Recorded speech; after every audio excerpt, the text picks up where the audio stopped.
Hey there, did you know that your brain is like a Wi Fi router, constantly searching for signals of happiness? But here's the kicker sometimes it connects to the wrong network, like stress, worry, or that never ending to do list. So, how do we hack into the real happiness network? Stick around, because today we're diving into the science of joy, and I promise it's simpler than you think. Let's start with a question. What is happiness? Is it that feeling when you bite into a warm chocolate chip cookie? Or when you finally find the TV remote after 20 minutes of searching? Well, yes, but also no. Happiness isn't just a fleeting moment of joy, it's a state of being. Scientists call it subjective well being, which is just a fancy way of saying, hey, I feel pretty good about my life. But here's the cool part happiness isn't just luck, it's a skill. And like any skill, you can get better at it with practice. So let's break it down into simple, actionable steps. First up, let's talk about gratitude. Now, I know what you're thinking. Oh no, not another be grateful lecture. But hear me out. Gratitude isn't just about saying thank you when someone holds the door for you, it's about rewiring your brain to notice the good stuff. Think of your brain like a camera. Most of the time, it's zoomed in on the chaos. The spilled coffee, the traffic jam, the fact that your favorite show just got canceled. But when you practice gratitude, you're basically hitting the wide angle lens button. Suddenly, you notice the little things, the smell of fresh rain, the fact that your dog still thinks you're the coolest person on the planet, or that one coworker who always laughs at your jokes, even the bad ones. And here's the science part. Studies show that practicing gratitude releases dopamine, the feel good chemical in your brain. It's like giving your brain a little high five. So try this. Every night, write down three things you're grateful for. They don't have to be big. Maybe it's the fact that your Wi Fi didn't crash during your Zoom meeting.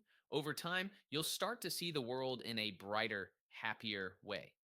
Next, let's talk about flow. No, I'm not talking about your yoga instructor's favorite word. Flow is that magical state where you're so absorbed in what you're doing that you lose track of time. Maybe it's painting, playing guitar, or even organizing your sock drawer. Hey, no judgment. When you're in flow, your brain is firing on all cylinders and you feel completely alive. Here's the science behind it. When you're in flow, your brain releases a cocktail of happy chemicals dopamine, serotonin, and endorphins. It's like a happiness smoothie for your mind. So, how do you find your flow?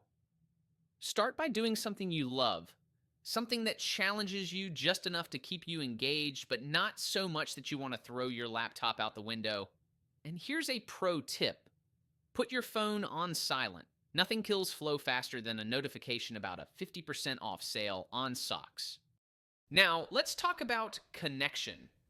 Humans are social creatures. Studies show that strong social connections are one of the biggest predictors of happiness. But here's the thing it's not about having 1,000 Instagram followers or being the life of the party. It's about having a few meaningful relationships where you can be your weird, authentic self.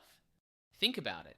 When was the last time you had a deep, belly laughing conversation with a friend or called your mom just to say hi?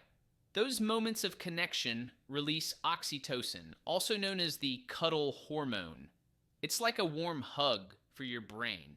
So make time for the people who matter. And if you're feeling lonely, remember even a quick chat with your barista can boost your mood. Just don't be that person who holds up the line for 20 minutes talking about your cat's gluten intolerance.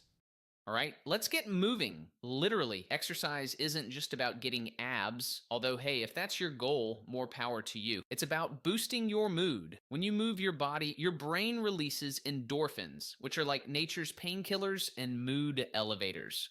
You don't have to run a marathon or do 100 burpees unless you're into that kind of torture. Even a 10-minute walk can do wonders. Here's a fun fact scientists have found that people who exercise regularly are less likely to feel depressed or anxious, so find something you enjoy dancing, hiking, chasing your dog around the backyard, and make it a habit. And if you're feeling lazy, just remember even a sloth moves faster than you right now.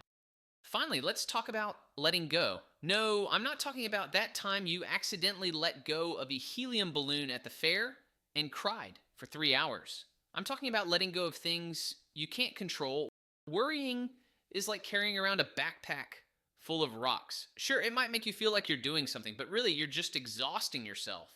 Here's the science. Chronic stress floods your body with cortisol, the stress hormone, which can mess with your mood, your sleep, and even your immune system. So, how do you let go? Start by asking yourself, can I control this? If the answer is no, take a deep breath and remind yourself that you're not the CEO of the universe. And if the answer is yes, take small, actionable steps.